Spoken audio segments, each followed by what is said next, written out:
Bueno, vamos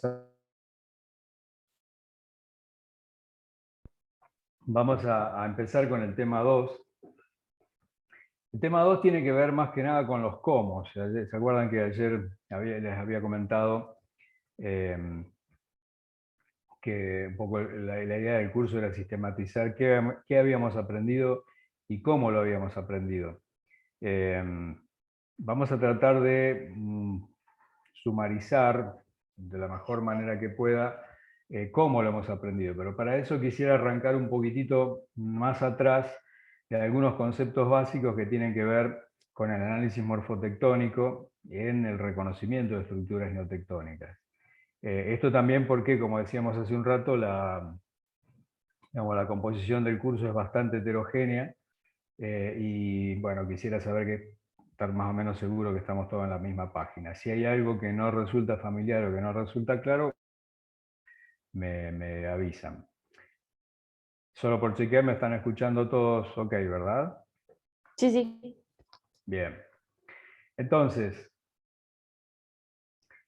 la motivación del análisis neotectónico es que nosotros sabemos, o al menos intuimos, que los distintos ambientes morfoclimáticos y tectónicos condicionan expresiones diferentes de las estructuras neotectónicas en la topografía. Ayer comentábamos que esto es muy, muy patente en todo el territorio sudamericano, porque nosotros tenemos estructuras neotectónicas, inclusive una misma estructura neotectónica que aparece en distintos ambientes climáticos, ¿no? Si uno toma, por ejemplo, en los Andes tropicales, la falla de Boconó es una falla que se expone desde el páramo andino hasta en ambientes tropicales o subtropicales, y a medida que los pisos climáticos cambian, y entonces obviamente la geoforma que dicen a la expresión de esta estructura son también muy distintas.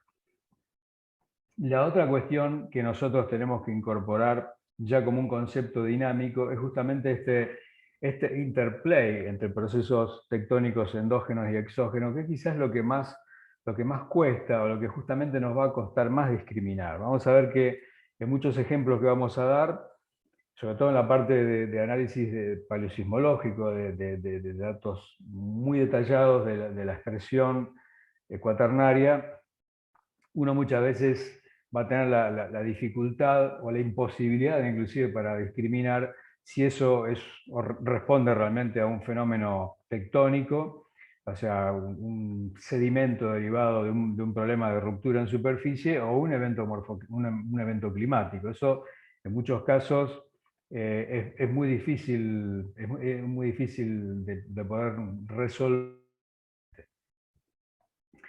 Y la otra cosa que tenemos que tener en cuenta, y que realmente es apasionante, es que, sobre todo para lo que venimos de la geología estructural, es que la neotectónica es prácticamente la única condición en donde nosotros podemos aplicar el principio del actualismo en geología estructural. Nosotros en la geología estructural tradicional, la geología estructural de roca dura, básicamente estudia procesos fósiles que ocurrieron en condiciones físicas muy distintas a las que nosotros tenemos actualmente.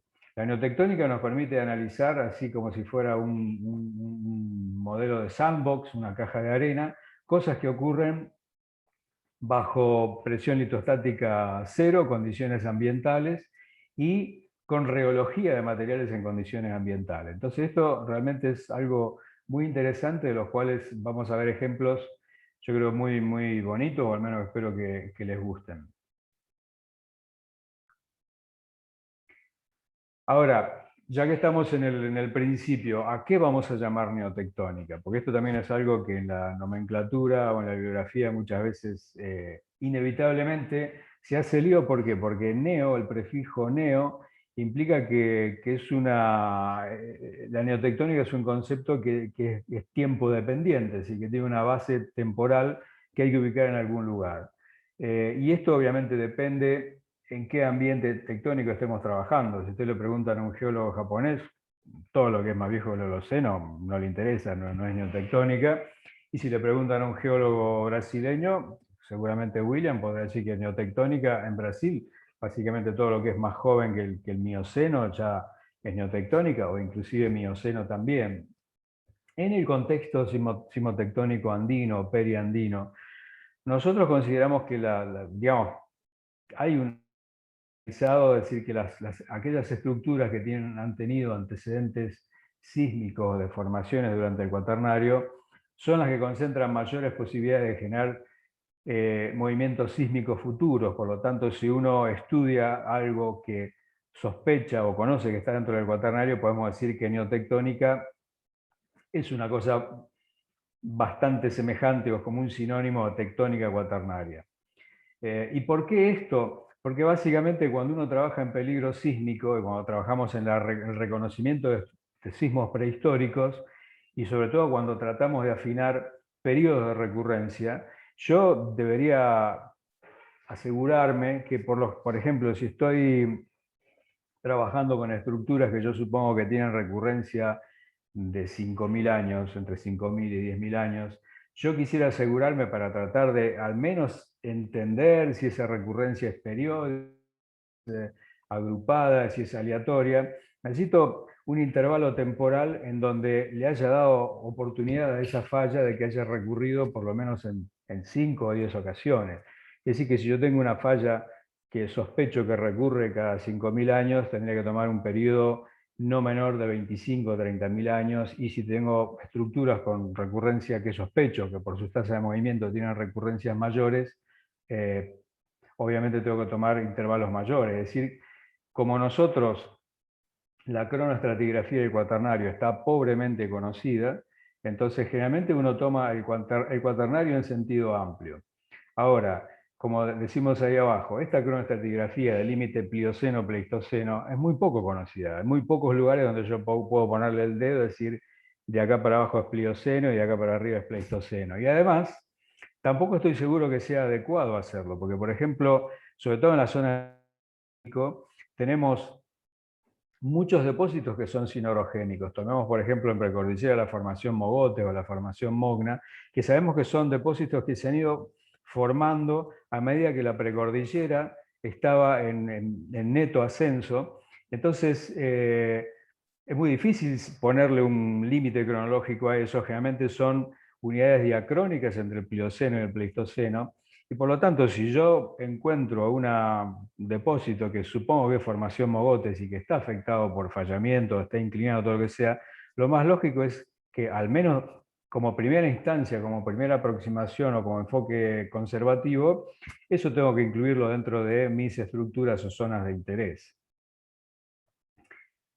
Acá un poco este diagramita, la gente que ya ha tomado cursos conmigo sobre neotectónica, bueno, va a encontrar varias cosas repetidas, así que se puede tomar un recrédito si quiere pasar varias diapos que ustedes ya conocen, pero quería significar con esta diapositiva un poco la importancia del dato geológico en la caracterización del peligro sísmico, sobre todo la caracterización del peligro sísmico en sectores como el continente americano, en donde digamos, la penetración del registro histórico es muy baja, ¿no?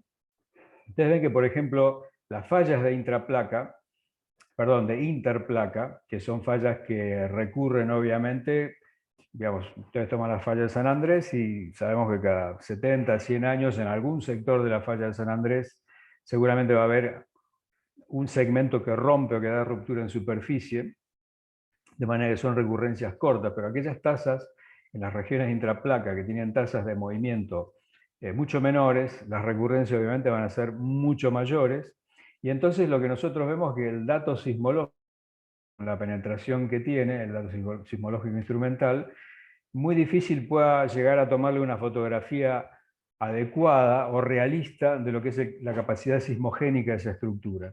Ni siquiera los datos históricos, en donde en América llegan, digamos, a lo sumo a 500 años, nosotros el primer registro de formación, digamos, no de formación, sino de sismo, digamos, con características destructivas en territorio argentino es de 1692, y no mucho más en otros países. No es el caso de Europa o Asia, donde el registro histórico puede llegar a varios miles de años, pero quiere decir que si nosotros realmente queremos pesquisar, queremos poder tener alguna idea de cuál pudo haber sido una manifestación de deformación en superficie de esa estructura, necesitamos sí o sí la...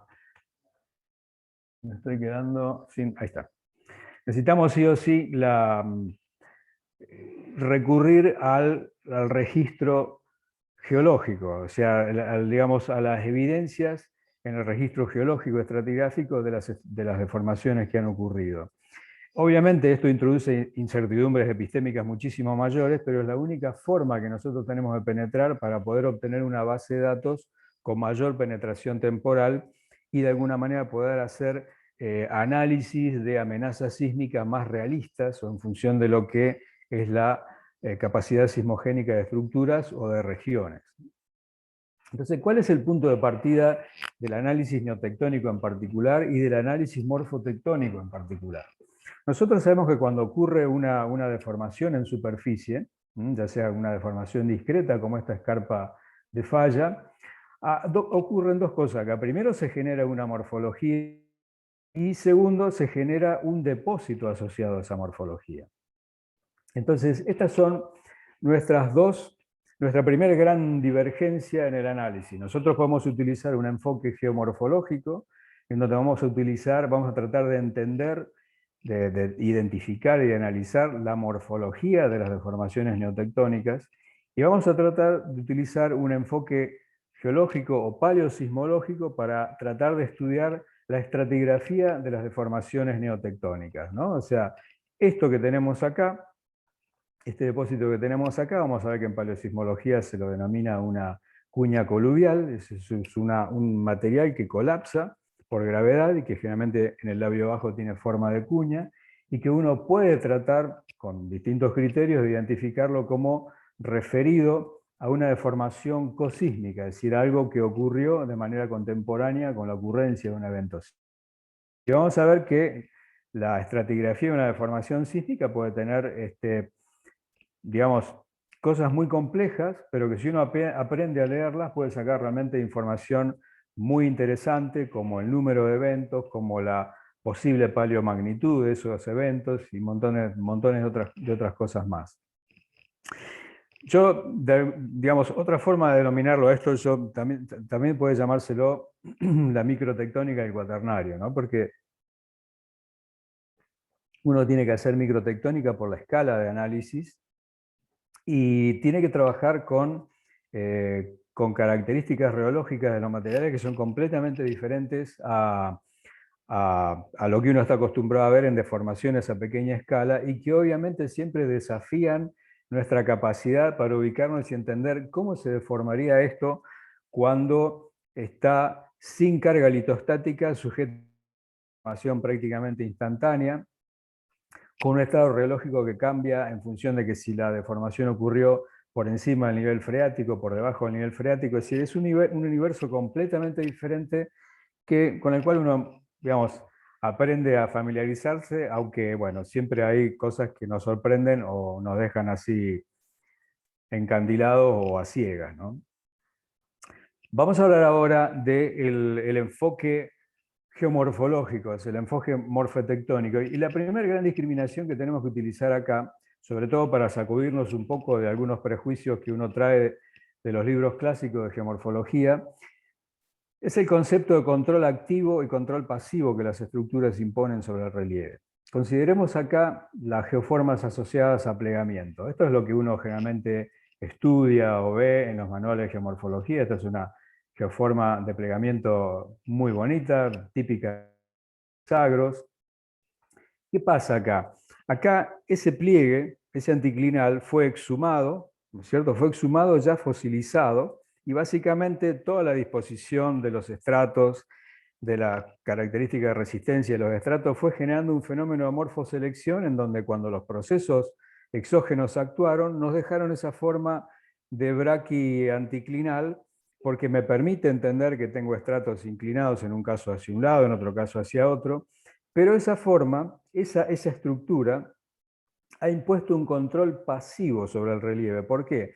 Porque esa estructura está estática, está quieta, no se ha apretado ni nada de eso, y básicamente controló por morfoselección un desarrollo particular del relieve. ¿Cómo lo hubiera controlado un plato basáltico de rocas horizontales, en donde básicamente las geoformas que se van a desarrollar van a estar controladas por las características litológicas, características reológicas de esa litología. En la diapositiva de acá abajo también tenemos una geoforma de plegamiento. Acá vemos que una geoforma que en planta no es muy diferente de esta otra. Pero ¿qué pasa acá? Cuando uno empieza a mirar, el drenaje ha tenido una serie de peripecias, ha tenido que generar gargantas epigénicas, ha tenido que generar difluencias recientes, drenaje que vienen para acá, se transforman en subsecuente y después lo cortan, y fundamentalmente todos estos planos que tenemos acá son terrazas cuaternarias que están plegadas.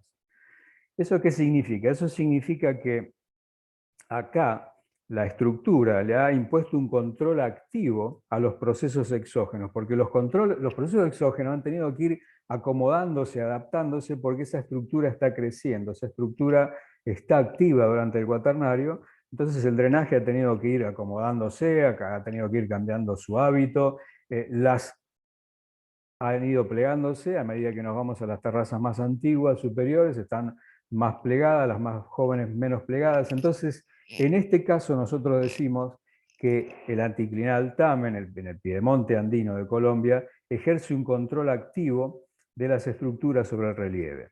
¿Sí? Lo mismo respecto a las geoformas asociadas a fallamiento.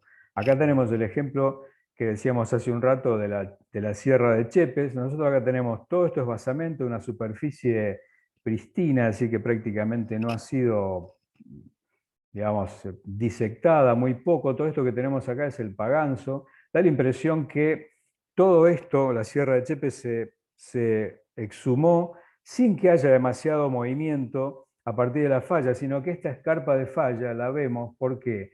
No la vemos quizá porque la escarpa de falla esté montando al paganzo, sino que la vemos porque hay un proceso de morfoselección, tengo una respuesta diferente a la erosión que la que tienen los sedimentos gondwanicos, y eso hace que se destaque la escarpa por un control pasivo. Ahora, si vemos esta otra diapo acá abajo, acá fíjense, tengo como una forma de X. Acá tengo, esto que tenemos acá son terrazas aluviales porque coinciden con todo lo que es los niveles de escorrentía. Estos son depósitos de outwash, son depósitos holocenos muy jóvenes, y estos depósitos de outwash están siendo deformados por esta escarpa que tenemos acá. Fíjense que tengo cauces que corrían por acá abajo, que fueron interrumpidos recientemente. Esta escarpa es perpendicular a la escorrentía, por lo tanto no la podemos caracterizar como una terraza aluvial, y eso es una escarpa asociada a una falla inversa, muy bonita, que genera una arruga en el frente, y si tenemos tiempo, bueno, esto que tenemos acá son grávenes asociadas a fallas tipo bending moment, por ahí puede ser chino para algunos de ustedes esto, pero si tenemos tiempo vamos a desarrollar el concepto después. Entonces la falla Osler, que mueve entre 2 y 5 milímetros por año, es una falla que impone un control activo sobre el relieve, porque hace que el relieve, el drenaje tenga que acomodarse, que tenga escarpas que continuamente tienen que ser cortadas, entalladas nuevamente por el drenaje que sí logra establecerse. Entonces, esa es la diferencia entre control activo y control pasivo. Control pasivo, morfoselección, perdón, de algo que funciona pasivamente, donde está siendo grabado por los procesos exógenos, y el control activo es donde el proceso endógeno establece un control dinámico sobre la readaptación de los procesos exógenos. Entonces, vayamos a donde vayamos, pregunta no nos vamos a salvar. O sea, yo puedo hacer un mapa con lineamientos, con fallas, ponerle montones de digamos, de referencias, de leyenda. La pregunta ¿es control activo o es control pasivo? Porque el significado puede ser 180 grados diferente, ¿no es cierto? Este tipo de preguntas es posible que nosotros no la podamos resolver solamente con el análisis de imágenes aéreas, sino que muchas veces necesita control de campo, y muchas veces el control de campo, dependiendo lo que pasa, lo que se exponga, tampoco sea suficiente. Pero ¿por qué hago hincapié en esto? Hago hincapié en esto por lo siguiente, porque uno llega a la interpretación de geoformas generalmente a partir de los principios de la fotogeología. Los principios de la fotogeología, sobre todo en geoforma de fallamiento, son, yo le digo, lineamiento dependiente. Es decir, que uno tiene un poco ya en la cabeza el hecho de que si es un rasgo lineal, tiene que ser algo importante o tiene que ser algo activo. Lo que nosotros vamos a aprender durante el curso es que posiblemente en muchos casos es exactamente todo lo contrario y que nosotros vamos a tener que empezar a prestar atención a cosas sutiles, secundarias, escasamente insinuadas como lo que realmente nos esté dando las pistas más certeras de lo que pueden ser las deformaciones neotectónicas más importantes. Cuando yo tengo un lineamiento que es una escarpa muy notoria, como por ejemplo esta que tenemos acá, que son de varios kilómetros, en una zona donde no tengo procesos activos muy importantes y tengo que empezar a desconfiar. El caso de Brasil, por ejemplo, William, vos conocerás que, digamos, los primeros mapas neotectónicos de Brasil teníamos fallas que tenían más de 1000 kilómetros de longitud. Si esas realmente fallas son fuentes sismogénicas, estamos en verdaderos problemas porque Brasil tendría varias fallas de San Andrés juntas en la mitad del territorio. ¿Qué estamos mapeando ahí? Estamos mapeando lineamientos que destacan erosión diferencial por parte de ríos, por parte de cauces, que a su vez encausan a lo mejor en zonas de cizalla precámbrica, en donde la erosión diferencial es más sencilla, siguiendo una pendiente regional, pero eso no significa que esa forma lineal prominente sea una estructura neotectónica prominente. Entonces, este es el principal punto en donde nosotros tenemos que tenernos más cuidado de no nos hacernos autotrampas, porque en fotogeología hay un dicho muy común que dice tal cosa rompe el ojo, como queriendo decir, cuando uno va a mirar una imagen es como que el ojo va ahí y se encandila con eso. Ahora nosotros tenemos que entrar a atender, tenemos que empezar a ser más desconfiados, en donde realmente, si ustedes me dicen esto y esto tiene la misma tectónica, no, por una serie de razones que vamos a tratar de analizar de ahora en adelante. Entonces, tenemos que entender también que lo que nosotros hablamos como morfotectónica no es la geomorfología estructural tradicional que uno ve en los textos de Strahler o en los textos de geomorfología tradicional. La geomorfología estructural generalmente habla de este control de las estructuras sobre relieve, pero generalmente refiere a un control más pasivo, una morfoselección. Nosotros acá vamos a estar tratando de entender cómo nos ayuda la relación entre tectónica y morfología para discriminar procesos neotectónicos. Entonces tenemos que entender que para esto, acá tenemos que agregarle otros componentes a la ecuación y esos componentes son una interacción dinámica entre tectónica, clima, topografía, erosión y sedimentación. Acá hay muchas variables que son independientes, pero que juegan su rol en la expresión final de una morfología. Entonces, los objetivos del análisis morfotectónico es discriminar entre estructuras con o sin actividad neotectónica cuaternaria como primera medida, pero también tratar de entender o discriminar entre estructuras neotectónicas que manifiesten distinto grado de actividad, porque obviamente eso es muy importante a la hora del análisis del peligro sísmico. Entonces, como comentábamos recién, nosotros acá podemos tener falsos positivos, y yo puedo realmente marcar una estructura neotectónica que después voy al campo y veo que realmente no afecta al cuaternario, o puedo tener falsos negativos, que fíjense, en esta foto fue tomada pocos días después del terremoto de Chichí en Taiwán en el año 99, y donde si realmente no hubiera deformado una pista atlética sintética, y yo le saco esta pista y le muestro esta foto, varios años después, inclusive ahora, ustedes van a decir, y eso para mí es una terraza aluvial o una geoforma erosiva, pero jamás le ocurriría a nadie suponer que eso es el resultado de un terremoto de magnitud 7 o mayor.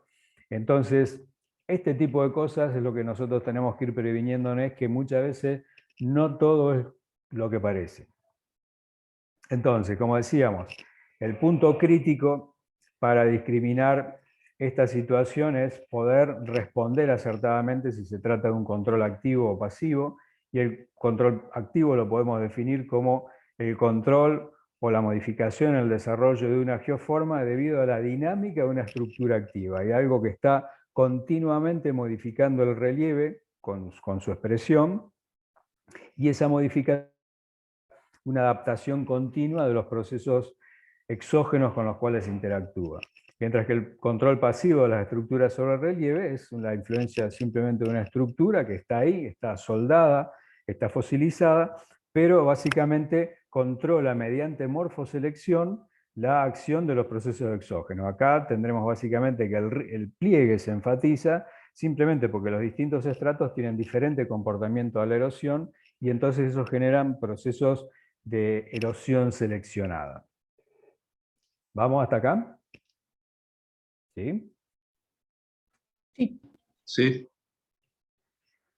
Bueno, entonces para ir agregándole más ingredientes a esta ecuación, o más elementos hasta esta ecuación, cuando nosotros vamos a una imagen aérea, estamos cayendo en paracaídas sobre una zona, ¿cuáles son las primeras preguntas que tenemos que hacernos? Primero, ¿dónde estamos? ¿Estamos en una región de intraplaca o estamos en una región de interplaca? Esto tiene un impacto de primer orden en cuanto a la dinámica de las estructuras. ¿Qué tipo de ambiente es? No es lo mismo lo que tenemos que buscar en un ambiente cuasi selvático que en un ambiente hiperárido, porque las expresiones morfológicas de las estructuras van a ser diferentes. La otra gran pregunta que tenemos que hacernos, sobre todo antes de mirar las imágenes aéreas, es decir, bueno, a ver acá, ¿quién le está ganando a quién? La tasa, los procesos exógenos, erosión, sedimentación, son procesos vigorosos, están prácticamente liquidando, barriendo cualquier expresión tectónica, o la están sepultando porque hay tasas de sedimentación atroces, o es lo contrario. Esto en el cuaternario es muy importante porque ustedes piensen que, por ejemplo, los periodos glaciares, interglaciares, los periodos glaciares, las dinámicas fluviales eran muy bajas porque prácticamente no había agua disponible. Entonces es posible que las relaciones entre tectónica y erosión o sedimentación fueran diferentes. En los periodos interglaciares teníamos mucho mayor derretimiento, los ríos eran muy generosos en el transporte de sedimentos y por lo tanto también en generación de fenómenos erosivos. Por lo tanto, esto, cuando uno ya va afinando la... Perdón.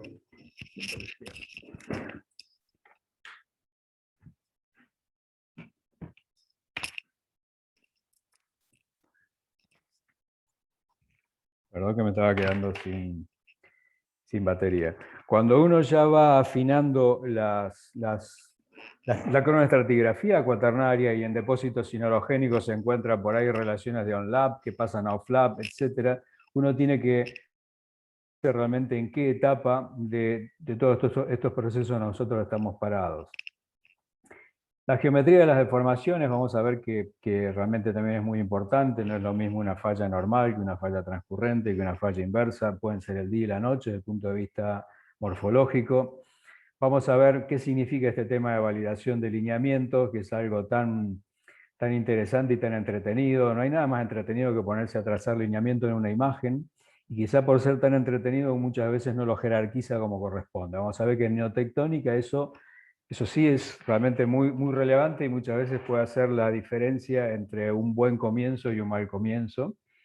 Y por último vamos a ver que también tenemos que tener en cuenta, esto es algo que se le está dando bolilla muy recientemente, yo diría los últimos 5 años, que hay distintos tipos de deformación en superficie asociada a deformaciones sísmicas. Vamos a ver que del antiguo falla activa hay un largo camino que hemos recorrido del cual podemos sacar provecho. Entonces, nuevamente, yo les quiero poner acá directamente en la frente que cuando ustedes agarren una imagen aérea y agarren una libreta para ir anotando lo que ven, ustedes saben que si no han podido responder adecuadamente, o al menos tratar de sistematizar todas las dudas que les genera esa imagen respecto a si están viendo un control activo de la estructura sobre el paisaje o exactamente lo contrario, hay cosas que nos faltan por hacer todavía antes de ir al campo y antes de ir a afinar mejor el lápiz. Esto es bastante obvio, lo voy a pasar bastante rápido, pero bueno, la expresión de fenómenos neotectónicos en la interplaca es muy distinta. Son estructuras con tasa de movimiento sumamente importante, generalmente arriba del milímetro por año, en algunos casos hasta 35. Es una deformación que generalmente está localizada en las estructuras principales. Si ustedes toman, por ejemplo, lo que es la localidad paradigmática de la falla de San Andrés en el área de la Bahía de San Francisco, es decir, si uno mira esto ahí, uno ve que, digamos, la deformación, todo lo que es la cinemática entre la placa norteamericana y la placa pacífica está básicamente acomodada por 4 o 5 estructuras. Uno mira San Gregorio, San Andrés, Hayward, Concord, Green Valley, están prácticamente entre lo que es el Golden Gate y toda la zona de Berkeley del otro lado de la bahía. Entonces ahí tenemos estructuras que tienen una tasa de movimiento muy importante y por lo tanto recurren con sismos cada muy pocos años y en donde la sismicidad es realmente muy indicativa de la localización de las estructuras. Ustedes todo este mapa de la bahía y van a ver que todos esos, no sé si se alcanza a ver, pero todos esos puntitos amarillos son sismos, entonces prácticamente uno con los sismos uno traza lo que es la ubicación de la falla y prácticamente no se equivoca, porque aparte estamos hablando de fallas que son verticales, que concentran la deformación y tienen su proyección prácticamente en un sector muy, muy restringido. Cuando hablamos de fallas inclinadas y sobre todo fallas inversas que puedan tener inclinación baja, eso ya tiende a complicarse. En las regiones de intraplaca, vamos prácticamente al lado opuesto, tenemos unas tasas de movimiento por lo general siempre menor al milímetro por año, tenemos una deformación que está distribuida en innumerables heterogeneidades de cortezas ya prefracturadas en una evolución geológica prolongada y compleja, en donde muchísimas de ellas son eficientes elástica y liberarlas cada tanto de una manera que es mucho más difícil sistematizar o modelar. Por lo tanto, ahí vamos a tener que, desde mi punto de vista, existe una escasa o en muchos casos nula correlación entre sismicidad y estructuras neotectónicas. Y por eso también acá yo creo que es importante arrancar desde la morfotectónica a la neotectónica y no al revés. Generalmente cuando ocurre un sismo, la primera pregunta que generalmente le hacen a uno es ¿en qué falla fue? Y es una pregunta bastante difícil de contestar. Por ejemplo, como decía, en Caucete todavía no sabemos en qué falla fue o dónde fue. Y mucho peor aún, hay muchas fallas que se construyen a partir de nubes sísmicas. Yo considero que esas son bases de datos diferentes que uno tiene que tratar de vincularlas, pero es muy importante que arrancar con conceptos separados. ¿Qué veo en profundidad y cómo podrían estar vinculados físicamente? En la interplaca es fácil, en la intraplaca esto se complica, salvo que tengamos una sismicidad muy, muy somera, como por ejemplo pasa en el noreste de Brasil, pero por ejemplo en otros sectores como en Colombia hay varias fallas que se ponen en los mapas geológicos y uno dice, ¿cuáles son las evidencias de esta falla en superficie? No, ninguna, pero hay sismicidad que también son nubes, entonces bueno, no es un buen comienzo, me parece que es un comienzo un poco contaminado, yo creo que es importante decir, vamos a tratar de objetivizar qué hay en superficie respecto a esto y vamos a tratar de ver cómo podemos vincularlo como base de datos que tienen metodologías de obtención de datos separadas.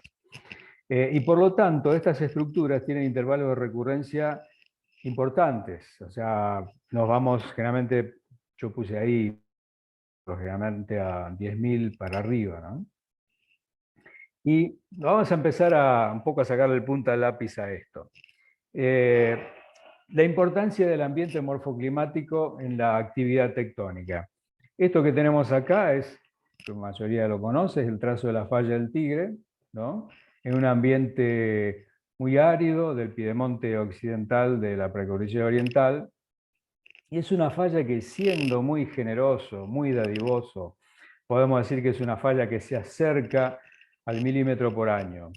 Yo casi con seguridad diría que es mucho menos, pero tiene una linearidad tan importante que perfectamente podríamos compararla con las localidades típicas de la falla de San Andrés en el Temblor Range o al sur de San Francisco. Sin embargo, a pesar de ese rasgo que está bien impuesto, es una tasa que tiene, recuerden esto, a lo sumo 1 milímetro por año.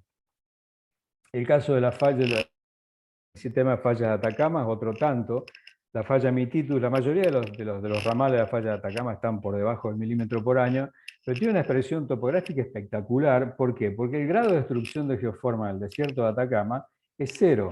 Ustedes van al desierto de Atacama y ven huellas de autos que a lo mejor hace 30, 40 años que pasaron por ahí. O sea que una escarpa, por más que tenga 1 metro de desplazamiento, puede preservarse por muchísimo tiempo. Si esto hubiera ocurrido en los Andes tropicales, esa escarpa vuela con la primera lluvia, entre que el suelo está meteorizado y las pendientes que tenemos, digamos, prácticamente el grado de destrucción de geoformas es altísimo. Sin embargo, la falla de Boconó, que tiene tasa de movimiento entre 4 y 11 milímetros por año, es lo que sería el límite entre el bloque norandino, que muchos vinculan ya más a la placa caribe que a la placa sudamericana, y está por acá. ¿Y por qué no la veo? Porque la falla de Boconó acá, veo algunas cosas, pero nadie podría trazar el dedo así derecho, ¿no es cierto? ¿Por qué? Porque estamos en un ambiente de páramo, en un ambiente de alta disponibilidad de sedimentos, en un ambiente recién glaciado, fíjense en las morenas. Entonces la falla, a pesar de ser por lo menos un orden de magnitud superior de la falla del Tigre, la falla Mititus, es muy poco perceptible. La puedo reconocer básicamente porque corta y rompe todos estos arcos morrénicos, genera sac pond, genera shatter ridge, o sea, lomos de obturación, pero no es tan obvia. ¿De cuál es la variable acá? La variable acá es el ambiente morfoclimático que no nos permite utilizar los mismos criterios de comparación entre la falla del Tigre y la falla de Boconó, por citar algunas. Y ejemplo todavía más extremo es la falla alpina de Nueva Zelanda, que es la más veloz del mundo, más o menos se calcula que en algunos sectores funciona de manera transcurrente a casi 30 milímetros por año, y es esto. Y ustedes dicen, pero ¿y esta es la falla alpina? ¿Este es un borde de placa? Y sí, la verdad que es medio desilusionante, pero ¿cuál es el problema acá? Que tengo un problema de selva húmeda, también un ambiente recién glaciado, está en un ambiente de fiordos en la costa suroeste de Nueva Zelanda. Entonces la falla acá tiene que trabajar mucho para realmente imponer su trazo y que cada tanto se lo van rompiendo, complicando o camuflando con mucha erosión y con mucha sedimentación. Entonces, conceptualmente, ¿qué estamos diciendo? Estamos diciendo que tenemos que tener muchísimo cuidado y antes de analizar, tratar de pensar en cuáles son las relaciones dinámicas que pueden estar interviniendo, metiendo ahí la pata en la de una falla. Entonces, si yo tengo una tasa de erosión que es mayor o igual que una tasa de movimiento, yo voy a tener una escarpa, pero esa escarpa va a tener un relieve topográfico que no es perfectamente representativo del relieve estructural. Si tengo una tasa de erosión mayor que la tasa de movimiento, no voy a tener escarpa. Directamente, como decíamos en el caso de un ambiente recién glaciado, un ambiente donde tenemos mucha erosión y una escarpa en terrenos poco consolidados, la morfología va a ser cero. Lo mismo pasa con la sedimentación. Si yo tengo una tasa de sedimentación que es equivalente, un poco superior a la tasa de movimiento, voy a encontrar una escarpa que va a tener asociadas discordancias progresivas, estratos de crecimiento, pero con un relieve que no es exactamente representativo del desplazamiento de esa estructura. Y cuando tengo una tasa de sedimentación mayor, mucho mayor que la tasa de movimiento, básicamente voy a tener cero morfología y voy a tener que apelar acá a tratar de encontrar evidencias en materiales muy sensibles, como por ejemplo cambio de hábitos en el sistema fluvial, sectores de aluvionamiento anómalo, de entallamientos anómalos, pero no voy a ver una morfología que sea representativa de una escarpa. Por lo tanto, esto que parece un trabalengua tiene que ser algo que nosotros también lo tenemos que pegar ahí prácticamente arriba de la pantalla del computador cuando estamos analizando imágenes. La ausencia de evidencia no implica necesariamente evidencia de ausencia. Esto es cierto para cualquier actividad científica, pero sobre todo para cuando estamos trabajando en el análisis del terreno con vistas a encontrar cosas que todavía no sabemos cómo se las ha tenido que rebuscar para darnos una expresión morfológica en el relieve. Podemos citar montones de ejemplos, ¿no? Pero este es un ambiente muy agresivo para una falla. Estamos en un ambiente de alta erosión, pero también de altísima sedimentación. Este es un ambiente de mucha sedimentación volcaniclástica en Ecuador, en el norte de Ecuador. Fíjense, acá tengo tefras que tienen 2.2, 2000 años, y estas tefras son tefras históricas, ¿no? O sea, después de la llegada de los españoles. Y acá tenemos un pliegue por propagación de falla, cuyo tip anda por acá. O sea, claramente genera una deformación muy importante en los últimos 2000 años, ¿no es cierto? Básicamente esta asignatura corresponde a esta falla que está propagando acá. Sin embargo, si yo no tuviera este corte, a través de un análisis de la morfología, ¿qué veo acá? Y veo algo que, digamos, con mucho viento a favor, podríamos decir que hay una pequeña flexura, pero claramente voy a tener un ojo biónico, necesitaría para darme cuenta que eso es representativo de una escarpa que ha tenido una falla, que ha tenido actividad histórica. ¿Por qué? Y porque la sedimentación le gana por lejos la pelea a la tasa de movimiento de la falla. Entonces, nuevamente, ausencia de evidencia no es sinónimo de evidencia de ausencia. Como decíamos acá, muchas veces tenemos que echar mano a características del drenaje. Puede haber cosas sospechosas que nos dicen que algo a lo mejor está pasando. Podemos tener ya en ambientes aluviales, ¿no es cierto?, donde tenemos, digamos, ambientes claramente deposicionales. A veces uno ve que tenemos cauces que abruptamente entallan y vuelven a ensancharse, o que generan un cauce bien entallado y después pasan a meándrico, entrelazado. Bueno, puede ser que tengamos un sustrato rocoso subaflorante que haga que el perfil longitudinal del río tenga que hacer este malabar, pero puede ser que tenga una topografía, un pliegue que está propagando y que no se expresa por una topografía, excepto algo muy sutil, pero para un cauce una diferencia de 1 o 2 grados de diferencia ya es suficiente para que tenga que cambiar su hábito. Entonces, este tipo de cosas, drenajes en arcos paralelos, ¿no es cierto?, pueden estar indicando pliegues en subsuelo o pliegues por propagación de falla que todavía no han tenido tiempo de propagar totalmente.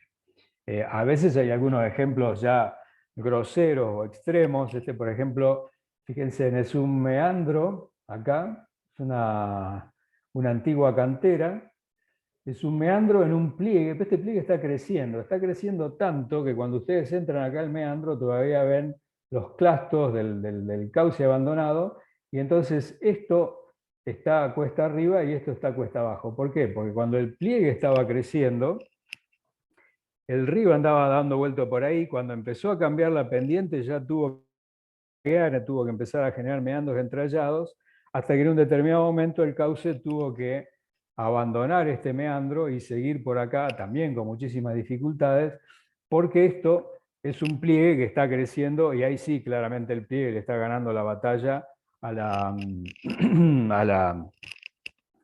a la erosión o a la sedimentación, porque el drenaje tiene que adaptarse muchísimo. Obviamente que estos son pliegues que tienen tasas, esto es del Hawke's Bay en Nueva Zelanda, donde tenemos una zona cortical de compresión importante como respuesta ahí a la zona de subducción que está cerquita.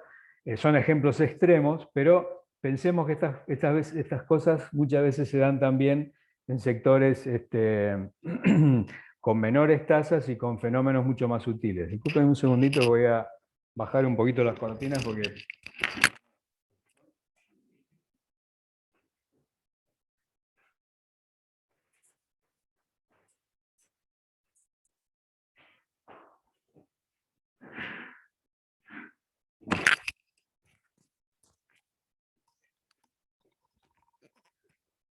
Bien. ¿Vamos hasta acá, gente? Sí, muy bien. Sí, sí. Bien. En la zona de formación frontal andina, esto por ejemplo es en Venezuela, digamos, el borde sureste que da a los llanos de los Andes de Mérida, acá uno puede ver también no veo el pliegue, no veo no veo ninguna escarpa, pero sí veo que a medida que las terrazas son más viejas van generando una inclinación mayor, sería la zona del flanco frontal del monoclinal. Entonces esto también nos está indicando que el cauce, que antes andaba después para acá, y ahora corre por acá, está generando una adaptación activa a todo lo que es la deformación de superficies aluviales antiguas. La otra cosa que les quería comentar, y que también realmente es un proxy que uno puede introducir, sobre todo realmente para entender si tiene sentido lo que uno está viendo. Y tiene que ver con esta relación espacio-temporal entre procesos exógenos y endógenos, para hacer un poco, construir relaciones empíricas respecto a lo que yo voy a ver en el paisaje, ¿no es cierto? Entonces, por ejemplo, si ustedes están trabajando en la cordillera de Perú, en los altos Andes, esto que tenemos acá es la escarpa de la falla de la Cordillera Blanca. La escarpa de la Cordillera Blanca, eso es una falla que en promedio durante el Pleistoceno superior al Holoceno mueve 2 milímetros de falla normal. Y esta es la impronta que da la falla de la Cordillera Blanca en un ambiente de páramo, en un ambiente donde tiene que vérselas con una alta disponibilidad de sedimentos, porque es un ambiente recién glaciado, un ambiente donde tiene que cortar a través de materiales morrénicos que son muy desorganizados, con fábricas muy abiertas, de bloques muy grandes, y en donde es muy difícil formar una escarpa bien definida. ¿Por qué? Porque cuando yo tengo un depósito de morrena y genero un metro de desplazamiento, a la morrena es muy fácil acomodar ese desplazamiento en su fábrica interna sin generar una escarpa de 1 metro. ¿Por qué? Porque tengo muchos espacios abiertos, muchos bloques grandes, mucha rotación. Entonces, para generar una escarpa bien impuesta en el terreno, además de las pendientes y todo eso, tengo que tener una deformación acumulada importante. Entonces, así es como se ve una escarpa de milímetros de movimiento en ese tipo de ambiente. Entonces uno puede decir, bueno, a ver, yo estoy mirando en la imagen aérea, estoy mirando algo que se ve mucho más espectacular que la falla de la Cordillera Blanca. Esto significa que debería ser una tasa de un movimiento mucho mayor. Bueno, uno puede hacer un cálculo muy sencillo, ¿no? Para saber si realmente está por el camino correcto o si nos están quemando los libros. Una falla que mueve 2 milímetros por año significa que ha movido en promedio por lo menos 20 metros en el Holoceno. Por lo menos 200 metros de desplazamiento en el Pleistoceno superior en los últimos 100.000 años. Quiere decir que si eso es cierto, yo tengo que buscar alguna evidencia, algo que yo suponga que es Holoceno o que es Pleistoceno superior, y tengo que encontrar ahí un desplazamiento semejante. Si funciona. Y van a ver que esto es algo que uno pisa el palito tan fácil que si ustedes revisan muchos de los mapas neotectónicos o muchos de los mapas de los trabajos neotectónicos, dicen la falla es una falla que mueve tanto, y ustedes van a buscar donde hay algo donde encuentran una terraza Q3 que tiene 60.000 años, y uno dice, bueno, ¿y a dónde están los 60 metros? No están, o tienen de más o tienen de menos. Entonces, ¿qué es esto? Eso es un proxy para decir, a ver, lo que yo estoy viendo, la cuenta que yo saqué en este afloramiento, daté por carbono 14 esto que me dio tanto, y acá yo medí tanto, y entonces me da una tasa de 1 milímetro por año. Bueno, si eso es así, si eso puede extrapolarse a otros sectores de la falla, yo debería poder verificar esta relación. Es algo muy sencillo, pero ¿qué significa? Significa que yo tengo que tener en la cabeza la cinemática y la dinámica de la falla y cómo juega eso dentro de la generación de morfología. Y la foto que le pongo abajo es algo también semejante. Es decir, esta es una ruptura, uno de los prácticamente el mayor sismo cortical, digamos, continental, que ocurrió en el año 57 en Mongolia, digamos, como uno de los últimos coletazos de todo lo que son los procesos de destrucción tectónica de los Himalayas. Llegan fallas transcurrentes, bueno, llegan hasta el lago Baikal, pero esto está en la zona más o menos del límite Mongolia-China, en el desierto de Gobi, donde ahí ocurrió un sismo que generó una ruptura de más o menos 240 kilómetros continua, y en donde en algunos casos hubo desplazamientos horizontales de 9, 11 metros y 6, 7 metros en la vertical. En este caso, ¿qué tenemos acá? Acá tenemos un paisaje lunar prácticamente, o sea que ocurrió alguna lluvia torrencial cada tanto, que es un ambiente hiperárido, y así es como se preserva la escarpa de una falla transcurrente sinestral. Digamos, no hay ninguna duda acá, podemos reconstruir el vector de movimiento de la falla. Esta cresta es esta, ha tenido una componente horizontal y una componente vertical, pero este clima, el grado de destrucción de geoformas acá es bajísimo, excepto lo que está asociado a los cauces, pero fíjense que ni siquiera aún las curvas, digamos, las lluvias torrenciales lograron de alguna manera rectificar este cauce. Estas son rocas volcánicas, volcaniclásticas, mesozoicas, cretácicas. Entonces, uno también puede incorporar, si uno está trabajando en esa zona, uno también puede incorporar este proxy. Es decir, así es como aparece una falla que rompió 5, digamos, hasta 10 metros en la vertical, así es como se conserva una escarpa en este ambiente.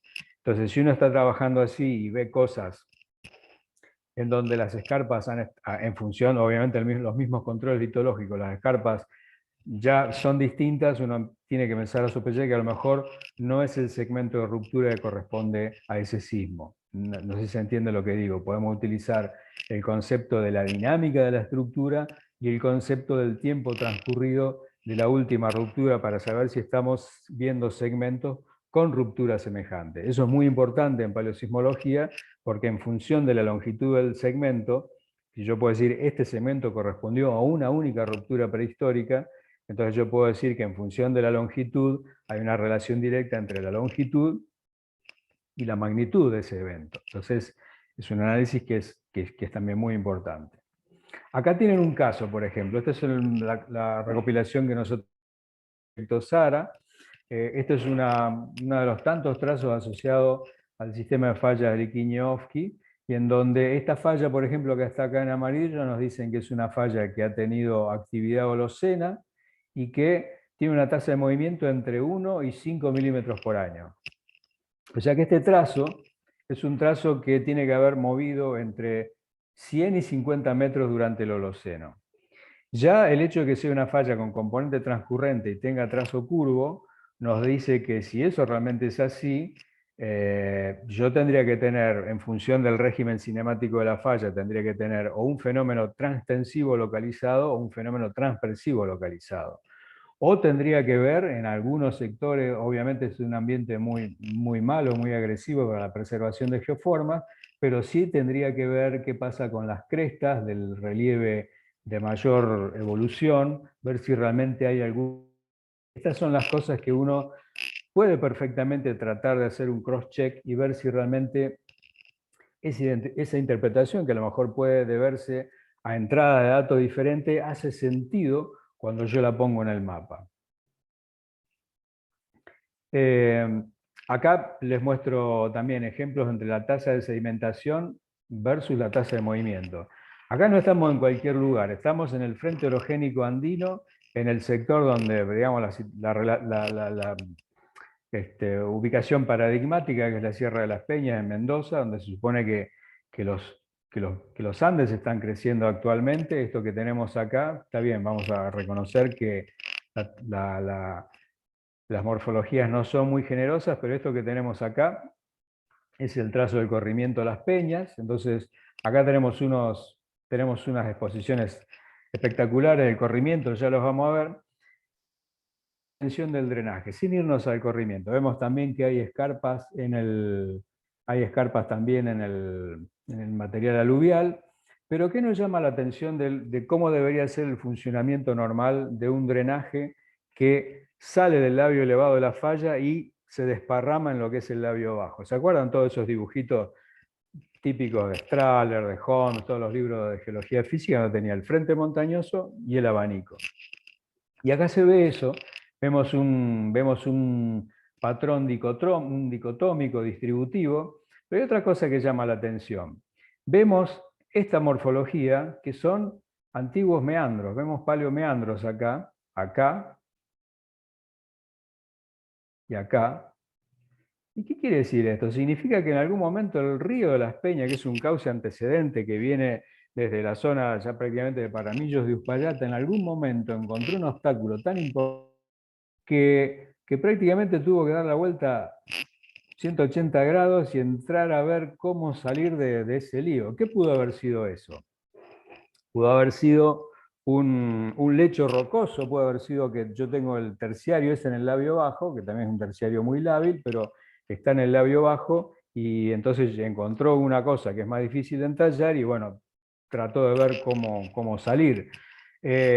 Nosotros vemos ahí en la boca del río de las Peñas, al menos hay más de 20 y pico metros digamos, de conglomerados pleistocenos aflorantes que aparentemente no tendrían ningún problema en ser entallados, por lo tanto ahí uno empieza a sospechar que quizás esta no es la única estructura y que es posible que tengamos estructuras ciegas por acá que están de alguna manera empezando a generar interferencias y posiblemente no veamos nosotros una morfología bien definida, pero sí están en interferencias dentro del elemento más sensible que tenemos, que es los cambios de hábito del drenaje en el ambiente aluvial, en el ambiente deposicional, donde las pendientes ya son menores y cualquier cambio, por, digamos, a favor o en contra de la pendiente, nos va a generar muchos problemas en perfil longitudinal del cauce. Otro ejemplo, que lo vamos a repasar después en las clases, uno mira, por ejemplo, este es el frente oriental de la Sierra de Ambato, en el sur de la Sierra de Ambato, al sur de Chumbicha. Uno espera encontrar todo ese esquemita clásico de los abanicos aluviales que desparraman una vez que llegan que salen del frente serrano. Sin embargo, vemos que sí que desparraman, pero tiene que volver a juntarse nuevamente. ¿Ven acá? Esto desparrama, se junta, encuentra un único cauce y recién vuelve a generar un pequeño abanico acá. Y acá vemos que tenemos toda una zona donde los cauces se entallan. Bueno, esto es algo que uno debería anotar para chequear en el campo, decir, ok, puede ser también un lecho rocoso subyacente, pero también puede ser que yo tenga un abovedamiento con un decremento de la pendiente que hace que el cauce o el sistema tenga que concentrar su poder erosivo para poder encontrar una salida de esa trampa que nos introduce la disminución de pendientes pedemontanas.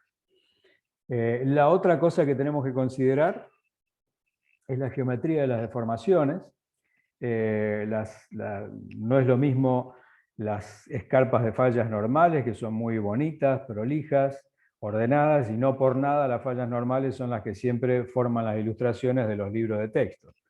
A la falla inversa no las quiere nadie, son las que dan generalmente cosas complicadas, difíciles de estudiar, difíciles de reconocer, pero bueno, con el tiempo uno aprende a quererlas, a mirarlas con cariño. Espero que a lo largo de este curso y de los ejemplos que veamos, ustedes le tomen también un poco de afecto.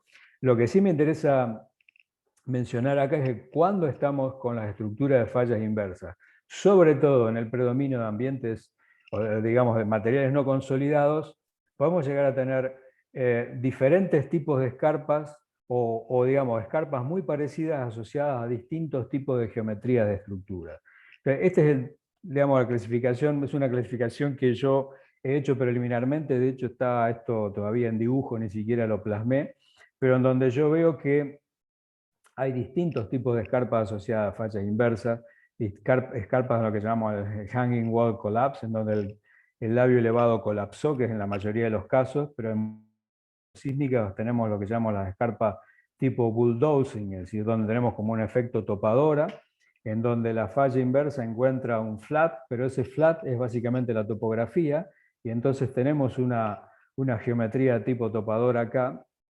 Vamos a ver, esto yo creo muy importante, hemos aprendido mucho en los años recientes, cómo las escarpas tipo wedging de cuña nos generan escarpas que son muy semejantes a una falla de limbo, una escarpa de limbo de falla en donde el tip de la falla está todavía por debajo.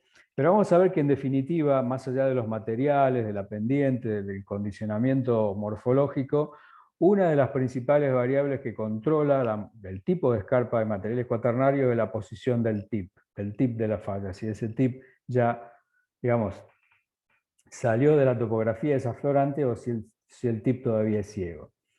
Como ustedes ven acá, esto lo vamos a ver en el capítulo, en las fallas inversas se llevan muy mal con la gravedad porque básicamente exponen una losa volante que colapsa, entonces hay distintas formas de resolver eso, y es ahí donde, como les decía hace un rato, uno realmente puede haber una equivalencia 1 a 1 entre lo que uno encuentra en las deformaciones sísmicas y lo que uno obtiene en las cajas de arena, en los experimentos tipo sandbox, porque ahí lo que uno ve es que hay una transferencia de masa, no necesariamente por colapso, sino transferencia de masa entre el labio elevado y el labio bajo, y eso tiene un correlato muy significativo respecto a las geoformas que nos van a dar. Entonces, vamos a ampliar este tema en el capítulo siguiente o en el subcapítulo siguiente. Por ahora lo que tenemos que introducir es que no es lo mismo una falla transcurrente que una falla normal, que una falla inversa, respecto al tipo de morfología resultante.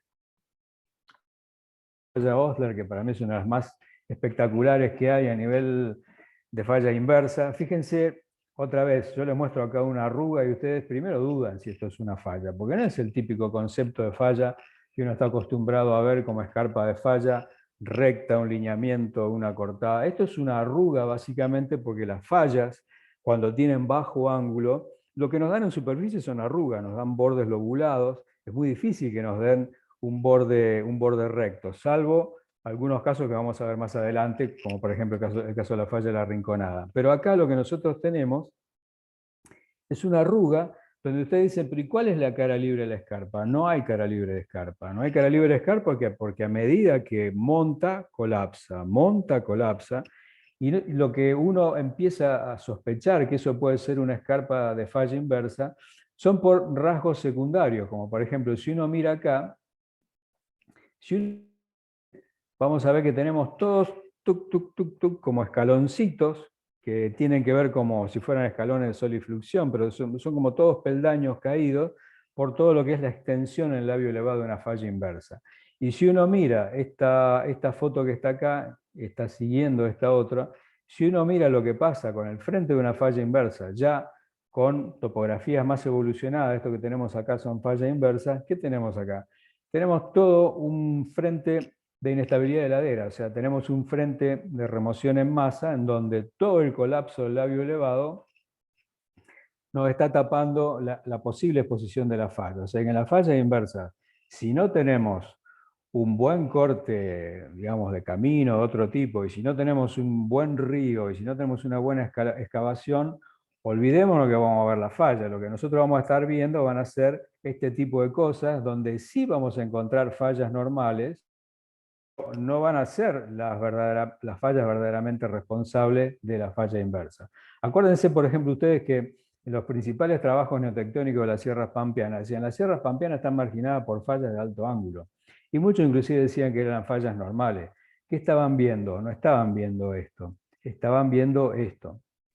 Entonces hay que tener cuidado porque estas son también miguitas que nos tiran las fallas inversas para que tomemos el camino que no nos lleva a lo que realmente nosotros queremos estudiar. Miren este caso, por ejemplo. Otro paradigma que se nos viene abajo, ¿no es cierto? Si nosotros estamos estudiando, supongamos el caso de la Sierra Chica. Si ustedes están estudiando la falla de la Sierra Chica, ¿a dónde van a mirar? Y van a mirar acá. ¿Por qué? Y porque uno intuitivamente supone que donde está el nick point entre la sierra y el piedemonte es donde tengo que tener la falla cuaternaria más importante. Sin embargo, miren dónde está la falla. La falla es basamento pleistoceno, tenemos una falla que disminuye su ángulo en superficie, una falla que tiene un basamento, siempre el labio elevado es el que tiene mayor daño mecánico, el basamento está totalmente roto, con un ángulo que inclusive ya entra dentro de los procesos de reptación dependiente, hill creep. ¿Cuál es la posibilidad de que esto genere una escarpa tectónica? Cero, al menos una escarpa tal cual la conocemos nosotros. Acá lo que genera es una lomada de lo más inocente, como hay miles en ese sector, y como ustedes ven que está por fuera de lo que es el quiebre del Nick Point.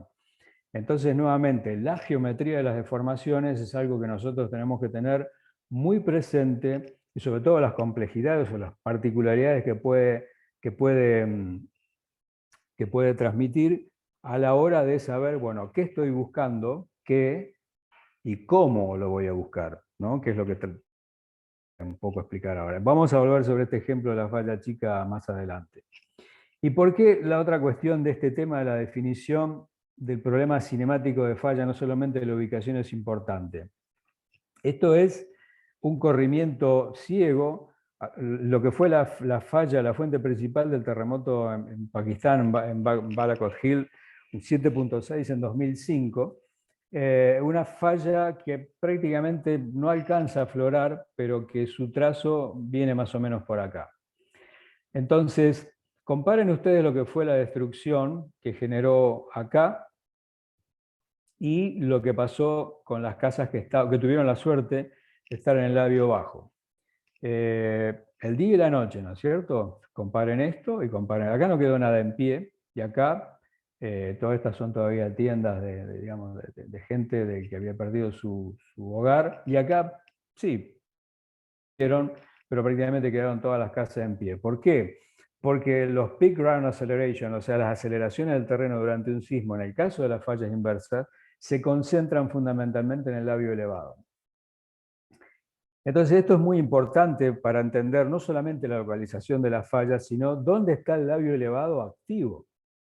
¿Dónde está el labio elevado en donde el splay que propaga hacia la cuenca va a ser posiblemente el más próximo en romper?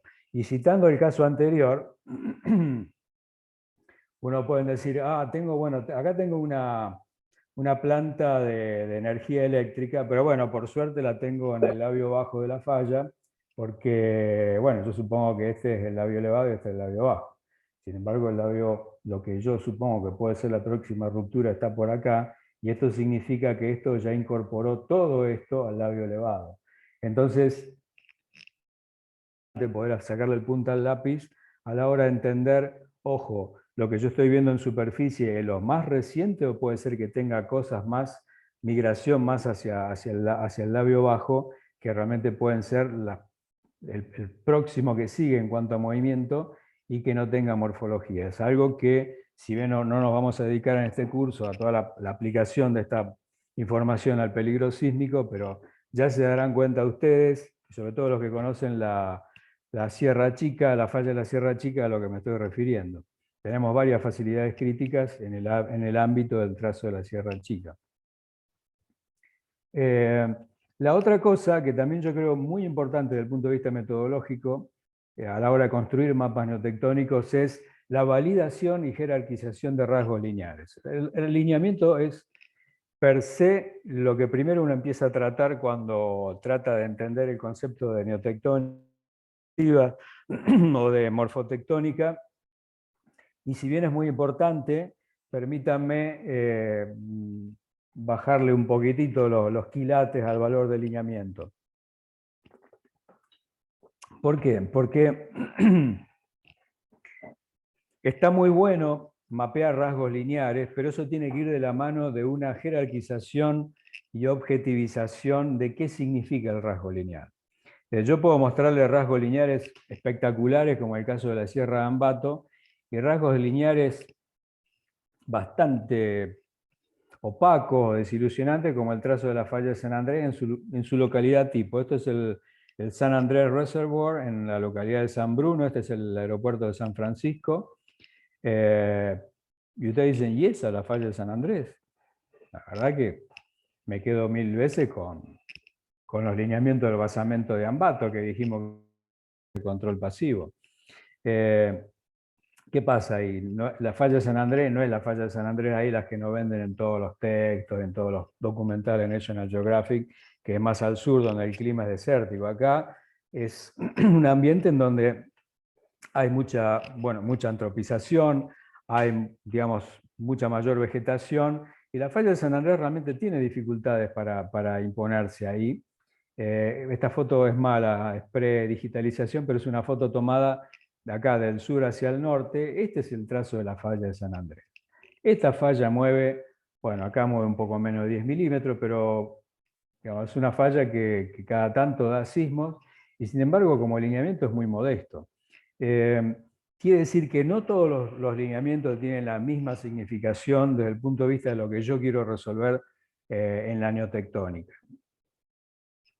Y a esto es a lo que me refiero. Supongamos que yo, no sé, me pongo a trabajar en una imagen y empiezo a marcar lineamientos, que como digo es algo muy entretenido, uno puede estar toda una tarde marcando lineamientos, haciendo análisis estadístico, sacando familias, sacando densidad, sacando, bueno, ahora con todas las herramientas informáticas que hay, puedo hacer hasta café con leche con los lineamientos. El punto es toda esa gran cantidad de datos que obtenemos con los lineamientos. ¿Qué información realmente nos da relevante desde el punto de vista neotectónico?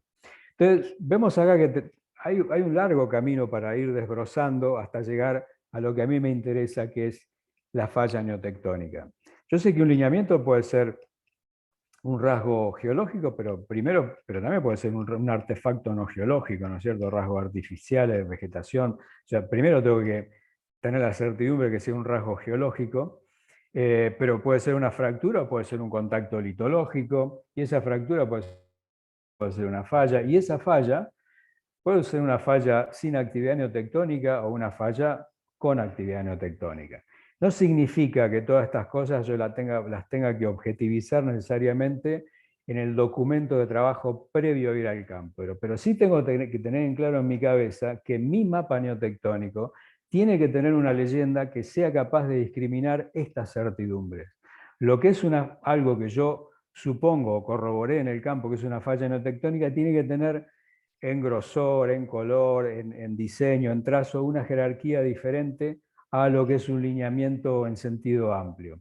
Esto es lo que yo quiero marcar. Si ustedes revisan muchos mapas, la lectura de muchos mapas se confunde o resulta, es como que da trabajo llegar a lo principal, porque realmente no tenemos no tenemos una leyenda que nos vaya guiando a lo que realmente importante desde el punto de vista de la temática del mapa, en este caso que son las fallas con actividad neotectónica.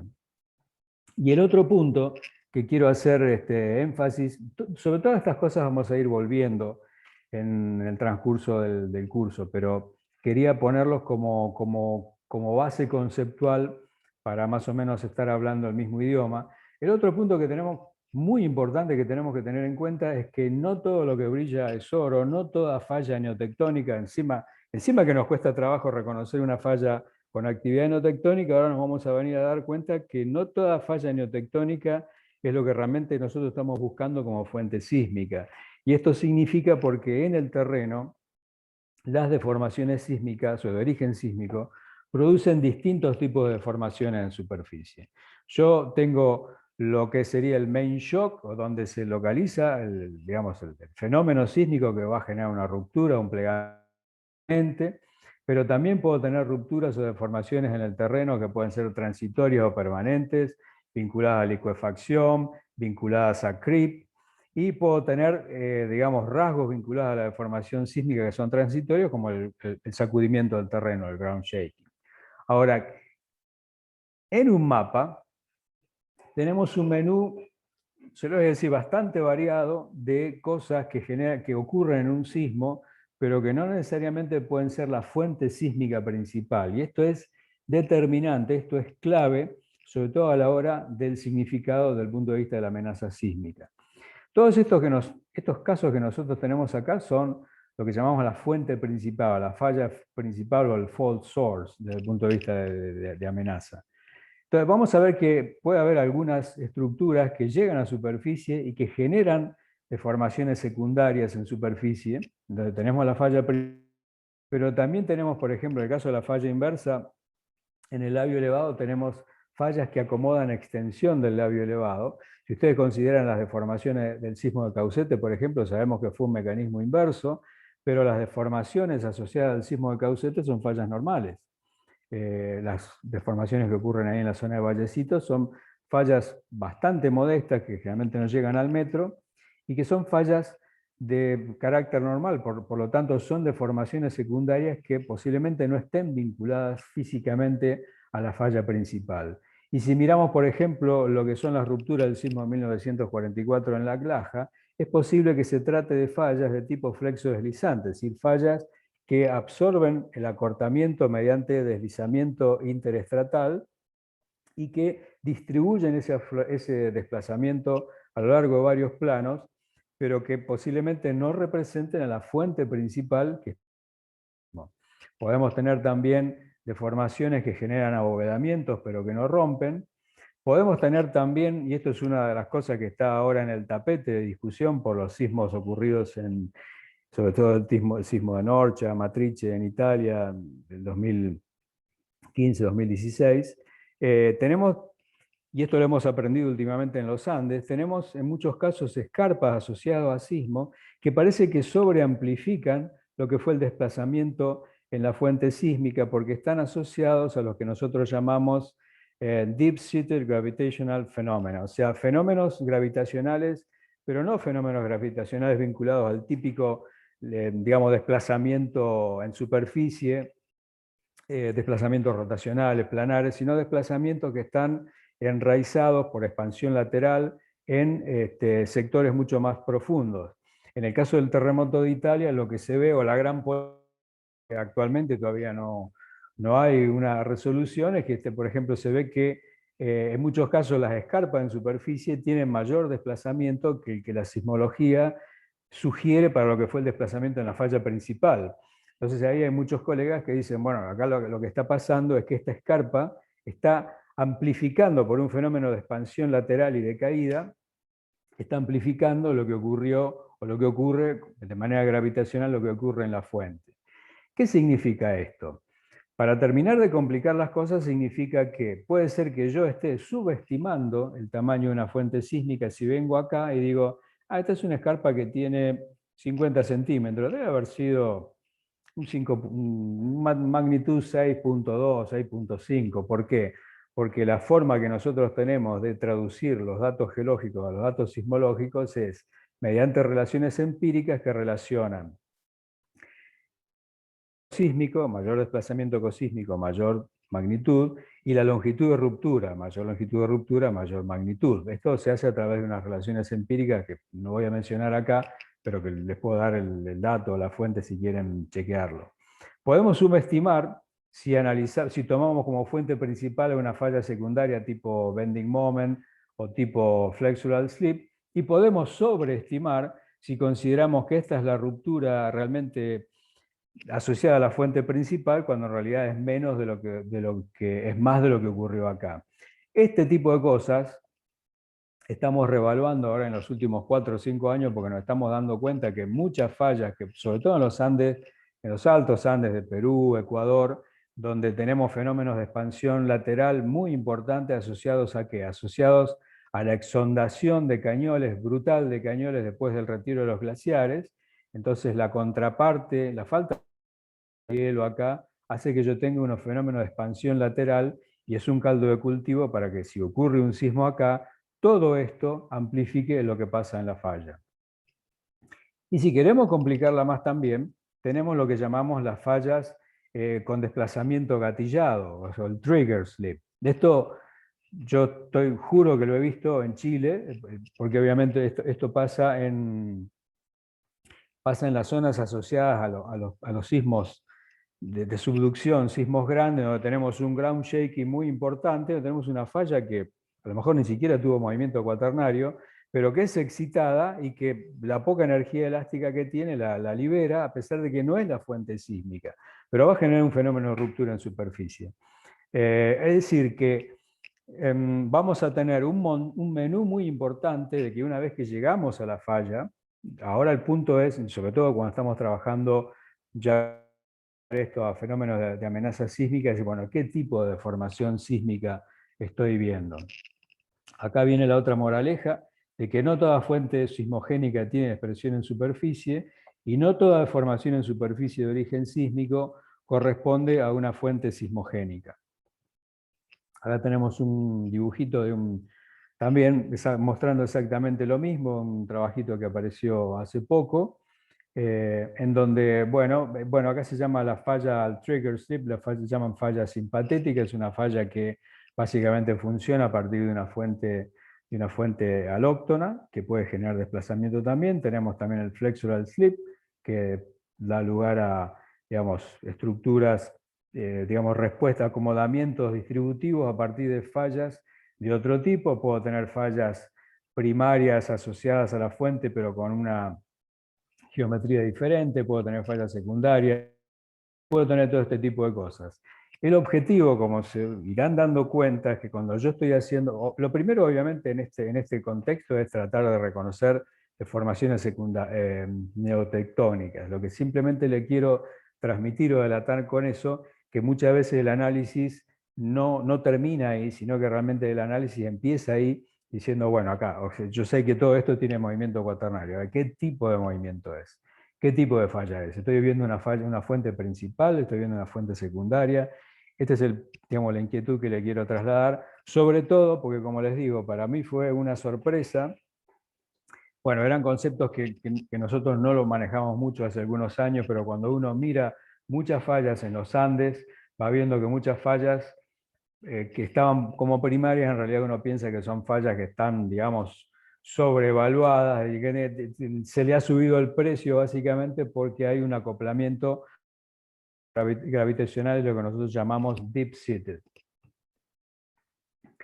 Vamos a ir rápidamente, no me voy a meter en métodos, pero bueno, ustedes imaginarán que si nuestro vehículo principal, si nuestro método principal son las imágenes aéreas, últimamente hay una gran revolución, empezando por todo lo que es el LiDAR, ya sea el aéreo o terrestre, podemos trabajar con precisiones que antes eran, muy pocos tiempos atrás, muy pocos años atrás eran inimaginables. Podemos trabajar construyendo cosas gráficas con software como el Structure from Motion, que realmente nos permite reconstruir secuencias fotográficas completas y sin distorsión y con X y Z, es decir, cosas que, digamos, todos conocen seguramente mejor que yo. La interferometría de radar es digamos, la gran vedette en este momento, y yo creo que el terremoto que de alguna manera la captó hacía a la fama, si bien ya se venía trabajando mucho, fue el sismo de Napa, en California, en el 2014, porque bueno, ahí se dio un poco la ubicación en un sismo donde está toda la parafernalia tecnológica y también la parafernalia económica. Esto es básicamente la zona del Silicon Valley. Entonces, fue un terremoto bastante modesto, creo que 5.9, no me acuerdo, pero sin embargo, por tratarse de una falla transcurrente bastante somera, generó una asignatura en el terreno muy buena. El LiDAR lo muestra acá muy bien. Esto no era obvio en las imágenes tradicionales, y la interferometría de radar, como ustedes ven, no solamente que lo muestra bien, sino que permite ver cosas prácticamente imposibles. Fíjense que, por ejemplo, este sector, acá, lo que la interferometría nos dice que acá hay una ruptura, esto coincidía con toda una serie de escalones Riddles en el terreno que, gracias a verlo en este caso en una pista de un aeropuerto, se pudo ver que acá tenían rupturas exactamente donde estaban previstas por la imagen de interferometría. Es decir, se ha avanzado muchísimo. También tenemos ahora la realidad virtual, el 3D inmersivo, donde estas, por ejemplo, son imágenes de la ruptura del terremoto del Mayor Cucapá en la frontera California-México en el 2012, y en donde, bueno, esto se puede hacer, digamos, uno puede trabajar en una habitación directamente con todos los puntos X y controlados, ir haciendo ahí prácticamente con el puntero todas las mediciones y los análisis que uno quiere. Es decir, es el futuro hoy, pero también uno puede trabajar con cosas tecnológicamente menos sofisticadas, más viejas, y que tiene que ver con la obtención de imágenes aéreas de bajo ángulo de iluminación solar. Esto, bueno, ahora también con la mayor disponibilidad de drones, es algo que se ha puesto mucho más, digamos, se ha utilizado, se está utilizando mucho más. pero básicamente miren ustedes la diferencia entre estas rupturas que tenemos acá, que están apenas insinuadas con alto ángulo de iluminación solar. Esto se manifiesta muchísimo mejor, sobre todo en ambiente pedemontano, que es uno de los ambientes que uno siempre trata de encontrar evidencias con bajo ángulo de iluminación solar. Si bien esto son cosas que uno puede hacer artificialmente, pero digamos, idealmente lo mejor es hacerlo en helicóptero. Los helicópteros son obviamente muy caros, solamente se pueden hacer en algunas situaciones particulares, con muchos recursos, pero se pueden hacer con avionetas de ala alta, en donde uno puede lograr alturas, obviamente, muy superiores a los drones y sobre todo autonomía muy superior a los drones. Esto a mí me ha dado realmente muy buenos resultados. ¿Por qué? Porque uno puede no solamente fotografiar, uno puede ir haciendo video, ir grabando lo que uno va viendo, porque también en zonas de muy difícil acceso, por ejemplo, el frente de corrimiento en la Sierra de las Peñas, que es muy difícil acceder, solamente se accede a través de líneas sísmicas muy viejas.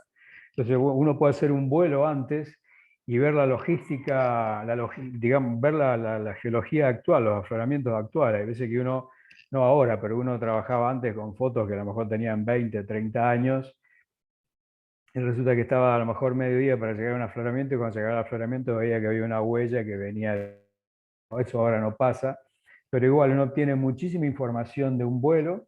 Lo ideal, como les digo, es volar con avionetas de ala alta para tener una mejor visibilidad, y si se puede, en los lugares donde se permite, generalmente no cerca de aeródromos importantes, volar sin puerta, atado por supuesto, para evitar todos los reflejos del plexiglas del avión, que sobre todo si son aviones un poco viejos ya están medio rayados.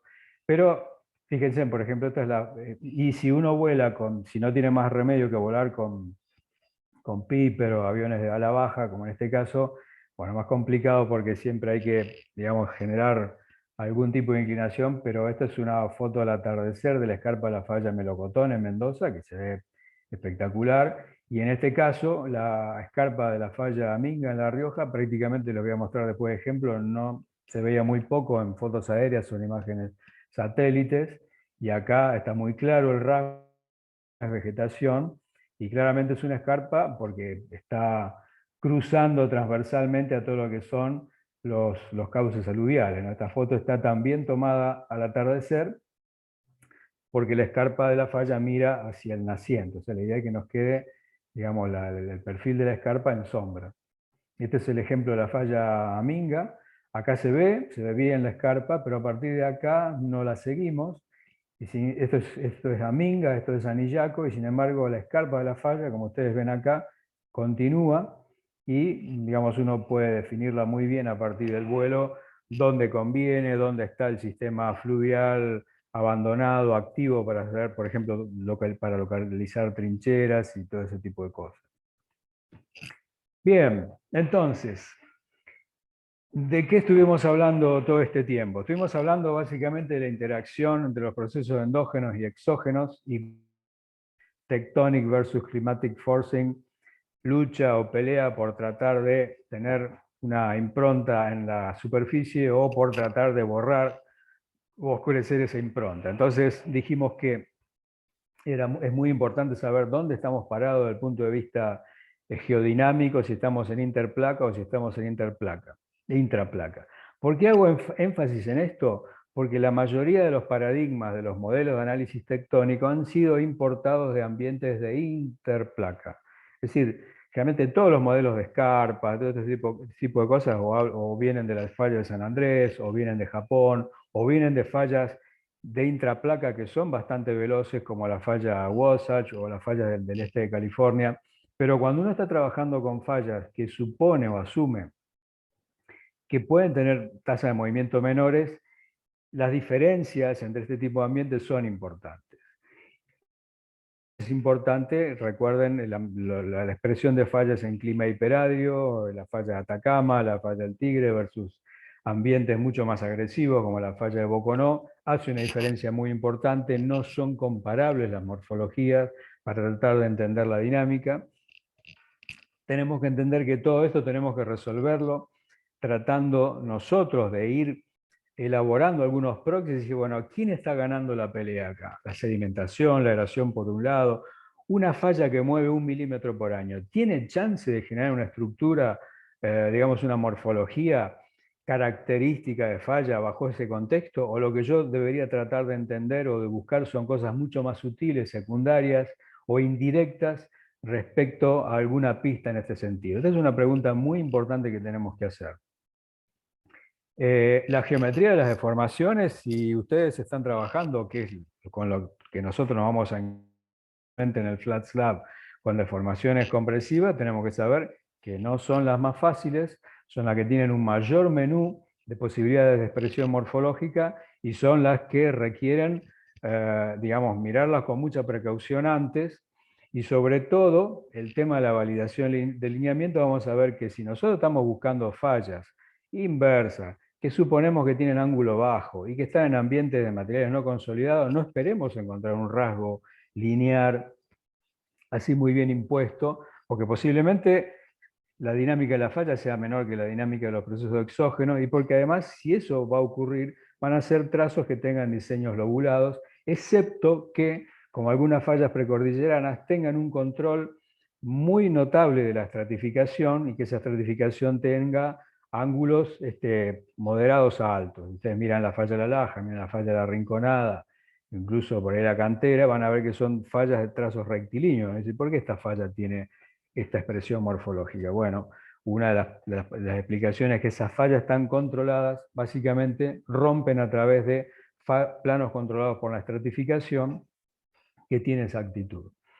Y bueno, el último punto, que los quiero, no me voy a extender en esto, pero los quiero dejar con la inquietud de que también incorporemos al análisis, una vez que ya hayamos seleccionado lo que nosotros consideramos que pueden ser estructuras con actividad neotectónica, que no toda estructura neotectónica puede corresponder a una fuente sismogénica primaria, ¿sí? Y finalmente, como les digo, nunca nos vamos a escapar de tener que dar la mejor respuesta posible o la mejor respuesta preliminar posible antes de ir al campo con nuestro análisis morfotectónico. Esta morfología que estamos viendo o esta estructura que estamos viendo, ¿genera un control activo o un control pasivo de las estructuras sobre relieve? Este es el gran punto que, digamos, se lo he puesto varias veces en las diapos, porque son las preguntas, los razonamientos recurrentes que nos tenemos que hacer y que, como dijimos, muchas veces lo obvio, lo más bonito desde el punto de vista morfológico no es lo más significativo desde el punto de vista neotectónico. Bien, entonces hasta acá mi charla. Les comento que voy bastante atrasado. Por ahí una alternativa que puede ser, voy a ver si puedo ir grabando charlas para tratar de ir acomodando todo este tipo de cuestiones, pero me pareció que era muy importante poder de alguna manera explicar todas estas cuestiones, sobre todo para la gente que por ahí no tiene background en neotectónica, pero también para, de alguna manera, homogeneizar algunas de las cuestiones que vamos a tratar de ir revisando a lo largo de todo el curso. Así que, por lo que veo, este tema básicamente, y el anterior, ha tomado todo el día de hoy. Si tenemos dudas o consultas o opiniones, los escucho. Daniel, podés dejar de grabar si querés. Sergio. Sí, una consulta. Sergio, sí. Sí, una consulta. Ahí mostraste cómo eran los distintos rasgos morfotectónicos en diferentes ambientes climáticos y cómo era la respuesta y cómo se influía en la erosión, en las tasas de sedimentación y la preservación de las estructuras. Pero me pregunto si dentro de un mismo ambiente climático, digamos, también la variación de las tasas de erosión y sedimentación influyen en la respuesta morfotectónica. Me preguntaba si, por ejemplo, la falla de Valle Fértil, su continuación al sur no está influenciada, por ejemplo, por las diferentes tasas de erosión y sedimentación de los ríos, no sé, Tunuyán, el río Diamante, por ejemplo, y eso también a esa escala, que no varía el clima, también tenemos una distinta respuesta morfotectónica. Sí, sin duda. Sin duda. porque vos ahí, digamos, si seguís el lineamiento Bermejo-Desaguadero, que supongo a lo que vos te referís, más allá de que sabemos que las tasas de actividad disminuyen, pero bueno, vos en un lado tenés algo que implica un basamento aflorante, o sea, la huerta Valle Fértil, con después todo lo que es la orla sedimentaria del Triásico, ahí de la zona de Guayaguá, Tantal, la Sierra de las Quijadas.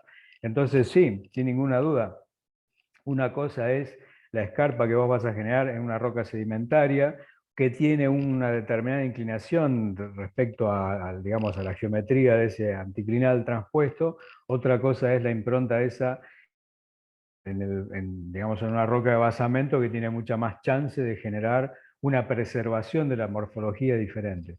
Sin ninguna duda.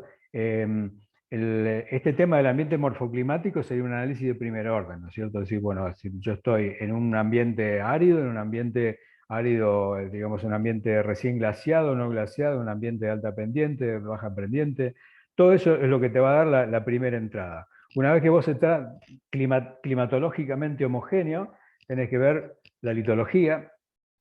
Si estás a lo largo de un mismo frente montañoso, no es lo mismo que tengas esquistos a que tengas migmatitas o que tengas sedimentitas, ni que hablar lutitas.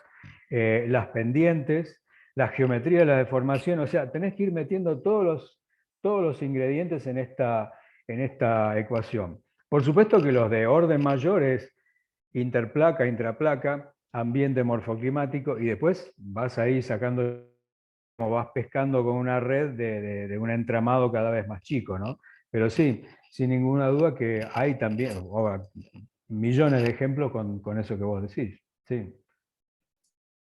Buenísimo, gracias. Bueno, gente,